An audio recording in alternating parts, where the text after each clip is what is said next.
Ajahn Chah. Être ce qui est. Le filet du braconnier. Première partie.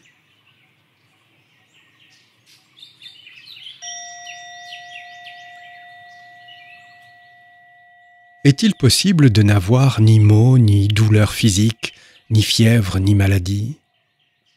En tant qu'être sensible, nous sommes prisonniers des filets de Mara. Note de l'éditeur. Mara est la personnification de la tentation, du mal et de la mort. Fin de la note. Quand nous sommes pris dans ces filets, Mara peut nous faire tout le mal qu'il veut, s'en prendre à nos yeux, à nos oreilles, à nos membres, à tout. C'est comme quand quelqu'un prépare un piège pour attraper un animal, qu'il tente un filet, creuse un trou ou appâte un hameçon. Quand un oiseau vient manger des graines près du filet et se fait prendre, que peut-il faire? Pris par le cou, où peut-il aller? Il essaie de voler mais ne peut s'échapper. Il se débat mais ne peut casser le filet. Ensuite, le braconnier qui a placé le piège arrive et voit l'oiseau prisonnier, comme il l'espérait. Il se saisit de lui, et si l'oiseau se débat ou essaye de le piquer, le braconnier peut lui casser le bec. S'il essaye de s'envoler, il peut lui couper les ailes. S'il essaye de courir, il peut lui briser les pattes. C'est le poseur du filet qui a la haute main et, quoi que fasse l'oiseau, il n'y a pas d'échappatoire. Nous sommes pris au piège de la même manière. Le Bouddha a vu et compris les choses clairement, en accord avec la vérité. Il était prince héritier et jouissait de tous les trésors et de tous les privilèges associés à sa position royale. Mais quand il a perçu la réalité des choses, il a renoncé à tout. De manière parfaitement claire et indubitable, il a vu la nature de l'existence ordinaire, et sans regret, il l'a laissée derrière lui. Considérant cette façon de vivre comme un danger, il a pris la fuite. Il a vu que, du fait qu'il avait été piégé par la naissance, il était comme un oiseau pris dans un filet. Le nœud était autour de son cou, et il a reconnu le danger. C'est pourquoi il a tout abandonné et tourné les talons. Après son éveil, il a montré dans son enseignement ce qui est bénéfique et ce qui ne l'est pas, dans ce monde où règne l'incertitude. Il a refusé de se laisser submerger et noyer par l'incertitude. Il a refusé de mourir de cette façon. Il a refusé de se laisser prendre au filet. C'est ainsi qu'il a été capable de renoncer au monde, de s'en retirer. Ayant vu, ayant atteint la réalisation, il a alors dispensé l'enseignement qui allait nous permettre d'avoir cette connaissance. Pourtant, bien qu'il nous ait expliqué les faiblesses et les dangers du monde, nos obstacles mentaux nous empêchent de les voir. L'esprit est parfois tellement obscurci par les pollutions mentales, tellement sombre, qu'il continue à accumuler souffrances et désirs.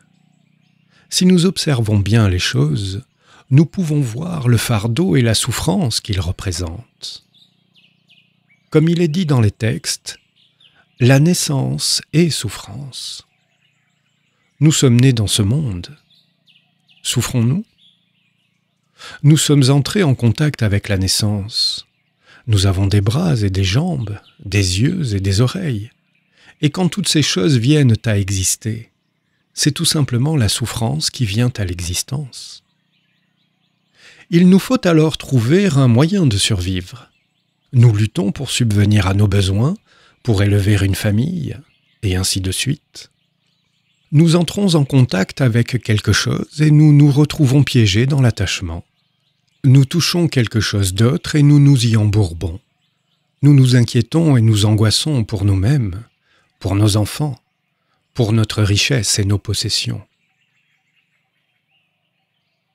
Du simple fait que nous soyons nés, tout peut dégénérer à tout moment. Les oreilles peuvent être atteintes de surdité, les yeux devenir aveugles, les membres peuvent souffrir ainsi que toute autre partie du corps. Nous ne pouvons pas y échapper parce que nous sommes piégés dans le filet du braconnier. C'est donc maintenant à lui d'agir comme il le souhaite. Il va peut-être prendre soin de nous et nous élever, ou bien nous casser le bec et nous couper les ailes. Ce piège, c'est le démon des agrégats, ou le démon des afflictions. Le problème, c'est que, dans leur grande majorité, les êtres humains ne comprennent pas le Dhamma et veulent seulement échapper à la réalité. Ils font de leur mieux pour l'éviter et se débattent pour la fuir. Ils ne veulent pas que les choses soient comme elles sont et souhaitent qu'elles soient autrement. Ainsi, du fait du désir sensoriel, du désir de devenir et du désir de ne pas être, nous ne faisons que créer de la souffrance. Le Bouddha nous a donc appris à étudier le corps de près pour faire naître le désintéressement, le détachement, le désenchantement, et pour que nous voyions que ces conditions ne sont pas un être, un individu ou un moi. C'est comme pour le travail dans les champs. Quand la moisson mûrit, on met un épouvantail pour que les oiseaux ne viennent pas picorer les grains de riz.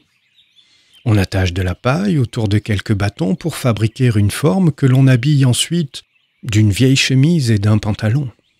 Les oiseaux en ont peur et ne mangent plus le riz qui a maintenant une chance de mûrir. Ensuite, nous le récolterons et le travail sera fait. L'épouvantail nous a rendu service, et pourtant, il ne s'agissait que d'un squelette fait de paille et de bâtons. Une fois la moisson récoltée, nous abandonnons l'épouvantail dans le champ, et c'est tout. Nous sommes comme cet épouvantail. Quand la conscience quitte le corps, il ne reste rien, rien de plus que le squelette de paille. L'épouvantail dans le champ ne va nulle part, et finalement, il est simplement abandonné sur place. Mais pour le moment, nous pouvons bouger, nous pouvons nous déplacer. Nous avons toutes sortes de pensées et de sentiments, le désir de faire des choses, de voyager. Nous pensons à aller quelque part, et nous y allons. Nous choisissons de rester sur place, et nous y restons. Nous voulons danser, chanter et jouer comme on le fait dans le monde. Pour dire les choses simplement, c'est comme si nous attendions le jour de notre mort. Le temps de la récolte arrive, le riz est moissonné et engrangé, et l'épouvantail est abandonné dans le champ. Quand le jour de la moisson arrive, nous partons. Celui qui ne connaît pas le début et la fin des choses éprouvera tour à tour joie et tristesse, et continuera à tourner en rond, refusant la maladie quand il tombe malade, refusant la vieillesse quand il vieillit, refusant la mort quand il meurt, refusant de voir la vie disparaître. Mais les choses sont ainsi. Nous ne comprenons pas la loi de la nature. Nous voulons que les choses soient stables et qu'elles durent éternellement. Je suis ceci, elle est cela. Tout est vu en termes de moi et de mien, sans jamais considérer le Dhamma. Ce qu'il faut comprendre, c'est qu'en fin de compte, tout le monde doit tout laisser derrière. Gain matériel, réputation, gloire, souffrance ou bonheur, tout est laissé ici dans le monde, car ces choses sont accomplies dans le monde. Nous, les humains, ne sommes pas différents d'un oiseau confiné dans une cage ou un poisson dans un bocal. Quand le propriétaire veut s'en saisir, il le fait. S'il veut les tuer, il peut le faire parce qu'ils sont piégés dans la cage ou le bocal. Telle est la souffrance dans la ronde du samsara. Il n'y a pas moyen d'y échapper sauf en apprenant le Dhamma pour connaître la vérité des choses. Pour voir le Dhamma, n'allez pas chercher loin. Si vous regardez au loin, vous ne verrez rien. Si vous doutez du Dhamma, regardez-vous. Regardez ce corps et cet esprit. Qu'y a-t-il en eux de certain, de stable? Dans quelle mesure sont-ils vous? Quelle essence contiennent-ils? Sont-ils sûrs, permanents ou durables? Il n'y a pas une seule parcelle de ce corps, ni de cet esprit qui soit ainsi. Il n'y a pas une seule parcelle de ce corps, ni de cet esprit qui soit ainsi. Nous avons des cheveux, et ils vont blanchir. Nous avons des dents, et elles vont s'abîmer puis tomber. Les oreilles entendront moins bien, la vue faiblira, la peau deviendra sèche et ridée. Pourquoi en va-t-il ainsi? Parce que nous n'avons aucun pouvoir pour forcer les choses à obéir à nos vœux. Elles suivent leur propre nature et n'écoutent les ordres de personne. C'est comme si nous voyions une rivière couler vers le sud et que nous souhaitions la voir couler vers le nord. Est-ce possible? Nous ne pouvons qu'être frustrés. L'eau coule vers le sud et nous voulons qu'elle coule dans la direction opposée. Quand pourrons-nous jamais résoudre une telle situation? Est-ce l'eau qui a tort? Est-ce nous qui avons tort? Cette attitude ne peut qu'engendrer de la frustration. Les choses suivent leur propre loi. La nature est ainsi. Quel que soit notre désir de la forcer à être autrement, elle suit sa route. Que faire alors? Si nous fonctionnons ainsi, où pouvons-nous trouver le bonheur? La rivière continue à couler dans la même direction et nos pensées ne peuvent changer son cours. Si nous essayons d'y faire quelque chose, nous constatons que c'est au-delà de nos possibilités. Le Bouddha voulait donc que nous pratiquions la méditation, que nous écoutions le Dhamma et que nous observions les choses attentivement pour les voir dans leur vérité, la vérité de la rivière. Si elle coule vers le sud, laissons-la couler dans cette direction. Ne nous battons pas contre elle. Si un individu possédant l'œil de la sagesse se tient près de la rivière, la voit couler vers le sud et peut l'accepter parce que c'est dans la nature des choses, il ne connaîtra ni conflit ni frustration. L'eau coule ainsi, et puis c'est tout. C'est le Dhamma, c'est la nature.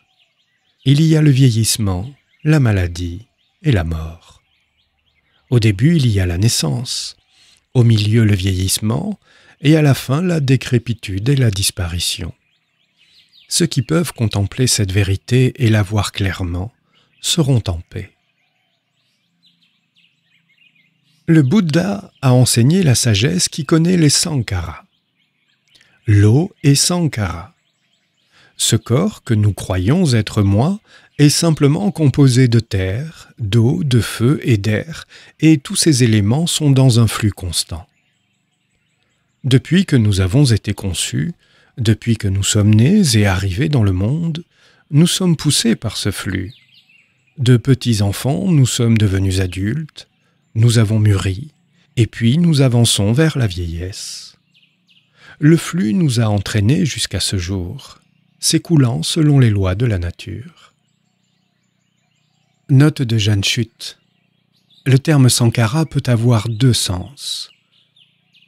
Dans le premier, il concerne tous les phénomènes conditionnés, autrement dit tout ce qui a un commencement et une fin, une naissance et une mort.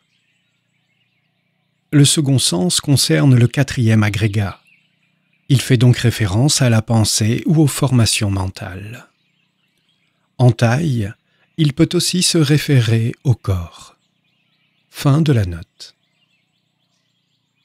Quand nous constatons cela, nous voyons qu'il ne s'agit pas vraiment d'une personne, de moi ou de quelqu'un d'autre, mais simplement de la nature. On peut toujours s'en lamenter. Cela n'y changera rien. On peut en rire. Ce sera toujours la même chose. On peut essayer de la freiner. On n'y arrivera pas. Elle n'essaie pas de faire plaisir à qui que ce soit. Le Bouddha nous a pressés d'observer cela en profondeur. La nature n'a rien de permanent ni de stable. Si nous ne la connaissons pas telle qu'elle est, elle devient source de souffrance parce qu'elle n'est pas un être, une personne, un moi ou quoi que ce soit.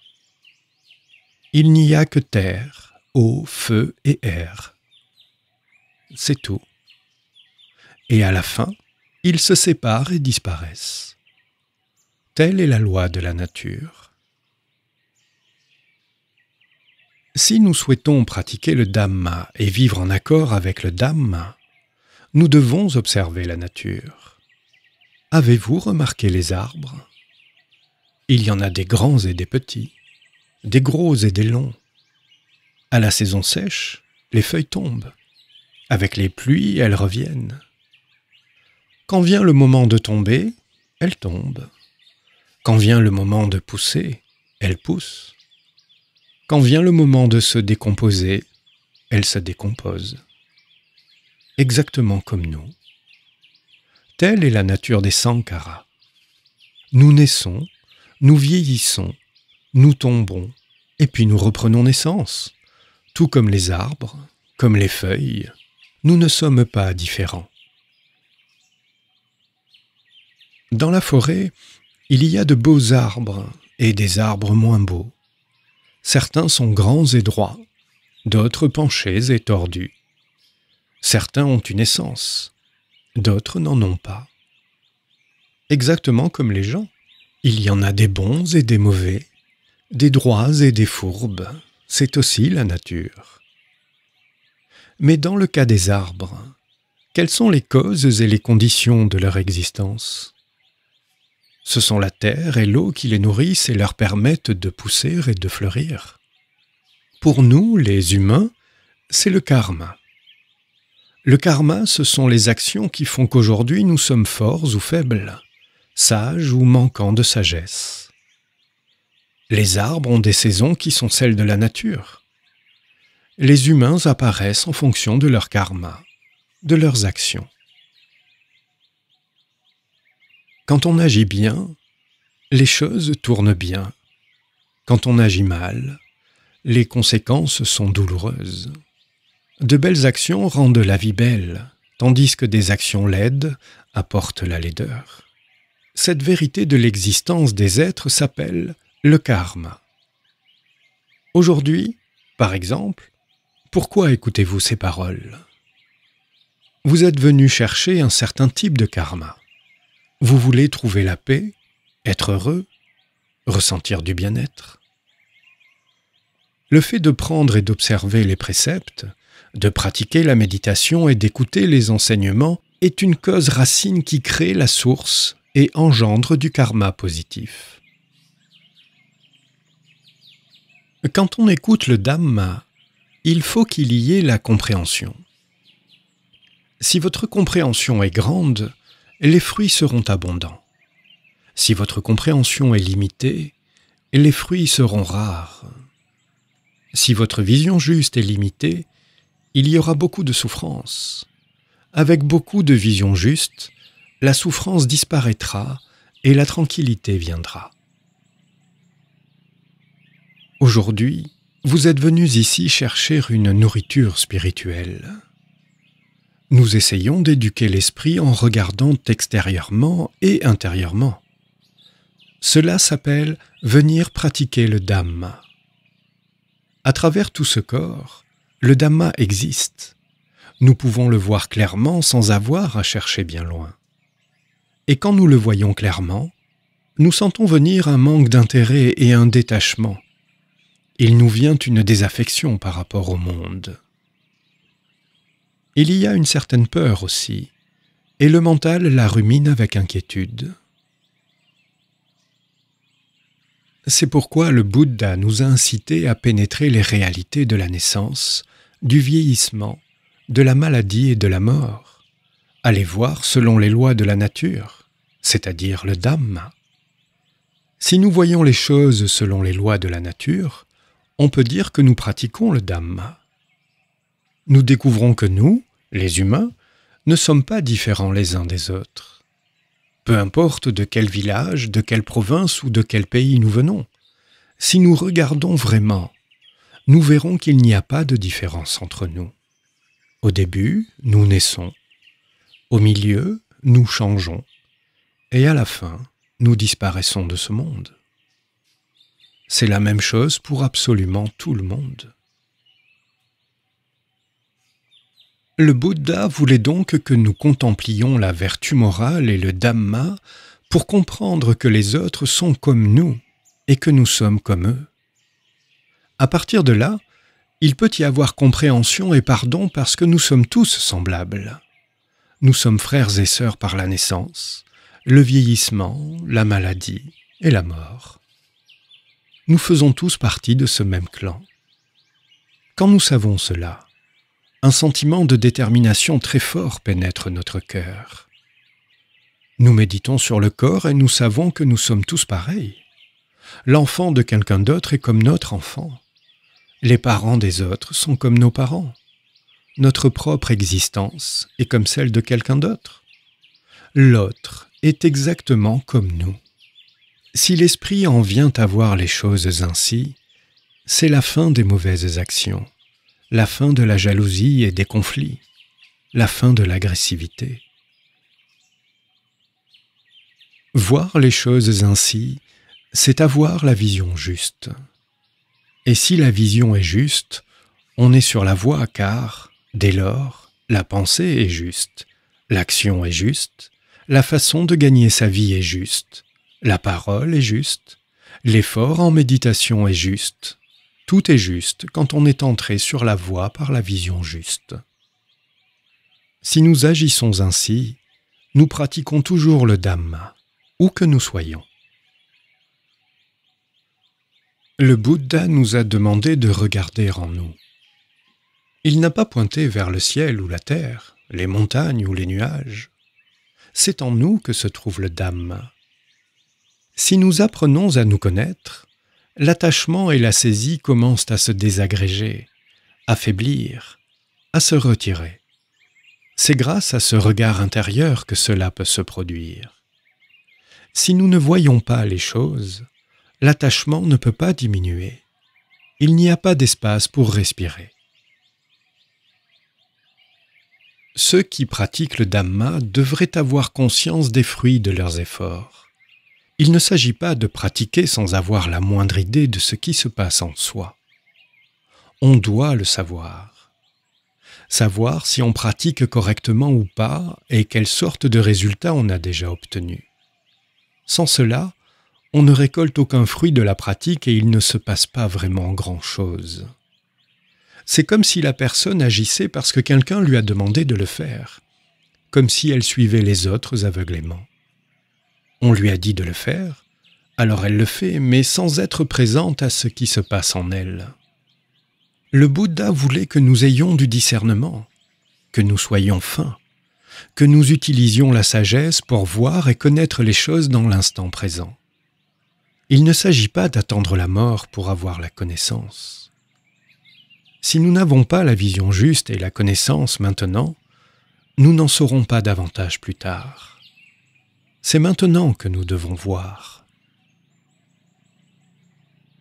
Lorsque nous étudions bien notre corps au point de finir par nous en désintéresser et nous en détacher, nous voyons que nous sommes comme l'oiseau dans le filet ou le poisson dans le bocal.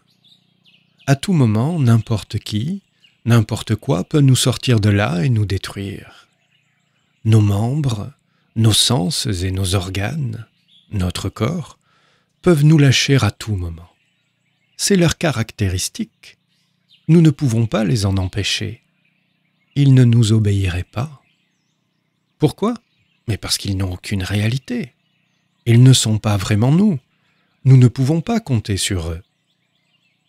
Ce ne sont pas vraiment nos jambes, nos bras, nos yeux ou nos oreilles. C'est seulement dans la réalité conventionnelle qu'on les décrit ainsi. Ils ne sont neutres que dans les mots. Si chacun de nous contemple ces choses, la forme, les ressentis, les perceptions, les pensées et la conscience, qu'on les appelle les 5 agrégats, les dhammas de la forme et du nom, ou simplement le corps et le mental, puisque finalement c'est de cela qu'il s'agit, nous voyons qu'il n'y a rien d'autre, rien qui soit très éloigné. Le Bouddha a dit « Bhikkhu, ceux qui observent leur esprit échapperont au filet de Mara ». Mais connaissons-nous vraiment l'esprit? Il nous dit de pleurer et nous pleurons. Il nous dit « ris » et nous rions. Et quand il pousse à désirer quelque chose, nous le désirons. Tout cela n'est pas tellement difficile à voir. En réalité, l'esprit devrait être facile à former, mais les gens ne lui apprennent rien. S'il se met en colère, disciplinez-le immédiatement. Prenez le bâton et il se tiendra bien. Mais nous ne nous entraînons pas comme cela. Si vous vouliez vraiment apprendre, jamais vous ne dormiriez comme vous le faites actuellement. Vous ne vous contenteriez pas de sombrer dans une stupeur chaque nuit. Entraînez-vous à préparer ce moment. Quand vous posez la tête sur l'oreiller, sentez l'air qui entre et qui sort de vos narines et dites-vous « Ah, ce soir, je respire encore ». Dites-vous cela tous les jours. Pas besoin de beaucoup de chants et de récitations. Simplement dites-vous « Est-ce que je respire encore ?» Vous vous réveillez le matin et vous vous dites « je suis encore en vie ». Le jour passe, la nuit revient et, à nouveau, vous vous dites les mêmes choses. Demandez-vous « Si je m'allonge, vais-je me relever ?» Reposez-vous un petit moment et puis levez-vous. Quand vous êtes fatigué, avant de vous allonger, posez-vous la même question. Il faut faire cela régulièrement, jour après jour. Si vous persévérez sans faille, les choses vont se mettre en place et vous verrez. Vous verrez la vérité de ce que l'on prend pour moi et les autres. Vous verrez ce que sont les conventions et les suppositions.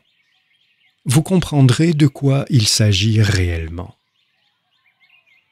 À partir de là, ce qui est lourd devient léger, ce qui est long devient court, et ce qui est difficile devient facile. Mais avant tout, il faut générer de l'enthousiasme pour cette tâche. Ensuite, on peut y arriver. Si vous faites partie des paresseux qui ne veulent que dormir, qui gagnerez-vous ?